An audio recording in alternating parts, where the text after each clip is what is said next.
ఎందుకీ బానిసత్వం అని అడుగుతున్నాం. మనకు బీజేపీ ఒక్కటి కూడా చేయకపోయినా కూడా వాళ్ళ కాళ్ల మీద పడాల్సిన అవసరం ఏముంది? మన పాలక పక్షానికైనా మన ప్రతిపక్షానికైనా మన కర్మ కాకపోతే ఏమిటి ఈ విచిత్రం అని అడుగుతున్నాం. ఆలోచన చేయండి. నిన్న అసెంబ్లీలో నిలబడి అసెంబ్లీ సాక్షిగా పాలక పక్షం చెప్తున్న అబద్దాలు, బీజేపీ పార్టీ అంట మనకు ప్రత్యేక హోదాతో పాటు అన్ని విభజన సమస్యలు మొత్తము పరిష్కరించేశారట.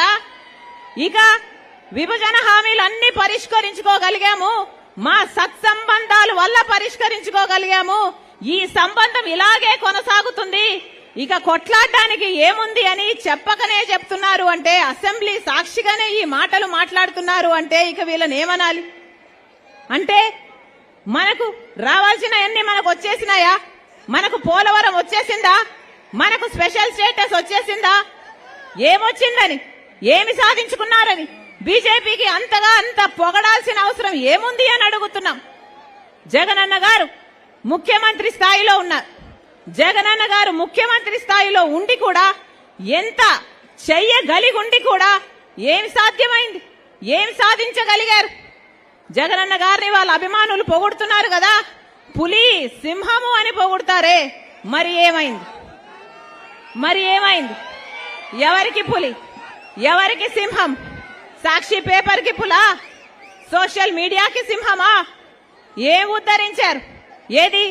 ఒక్కసారి విప్పండి మీ పంజా బీజేపీ మీద, ఒక్కసారి గర్జించండి బీజేపీ మీద మీకు దమ్ముంటే. ఒక్కటంటే ఒక్క వాగ్దానం నిలబెట్టుకోలేదే, అయినా కూడా ఒక్క ఉద్యమమైనా మీరు చేయకపోతే మీరు ఆంధ్ర రాష్ట్ర ప్రజలకు ద్రోహులుగా మిగిలిపోరా? చరిత్ర మిమ్మల్ని క్షమిస్తుందా? అసెంబ్లీలో నిలబడి ఈ మాటలు మాట్లాడుతున్నారే, ఏం చేతనైంది మీకు? కేవలం బెదిరింపులు, కేవలం బూతులు తిడుతూ సొంత ఆడబిడ్డల్ని బజారుకి ఇడుస్తున్నారు, వ్యక్తిగతంగా దూషణలు చేస్తున్నారు. ఇదే చేతనైంది కదా మీకు పోలవరం సాధించడం చేతనైందా? మీకు స్పెషల్ స్టేటస్ సాధించడం చేతనైందా? మీకు రాజధాని సాధించడం చేతనైందా? మీకు పరిపాలన చేతనైందా? ఇది పాలన అంటారా? దిక్కుమాలిన పాలన అంటారా? ఇంకోవైపేమో చంద్రబాబు గారు అసెంబ్లీ సాక్షిగా పాలక పక్షం బీజేపీతో ఉన్న సంబంధాల వల్ల విభజన హామీలు మొత్తం అన్ని సాధించుకోగలిగాము, సమస్యలన్నీ పరిష్కరించుకోగలిగాము అని నిస్సిగ్గుగా అబద్దాలు చెప్తుంటే టీడీపీ పార్టీ ఒక్క మాటైనా మాట్లాడిందా? తెలుగుదేశం పార్టీ గురించి చూస్తున్నాం.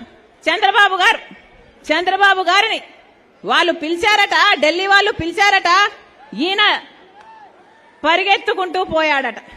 ఇది విచిత్రంగా లేదా? పోనీ పరిగెత్తుకుంటూ పోతే పోయాడు, పొత్తు పెట్టుకుంటే పెట్టుకున్నాడు. అయ్యా మాకు స్పెషల్ స్టేటస్ ఇస్తేనే మేము పొత్తు పెట్టుకుంటామని ఒక్క కండిషన్ అయినా పెట్టుకోలేకపోయాడా?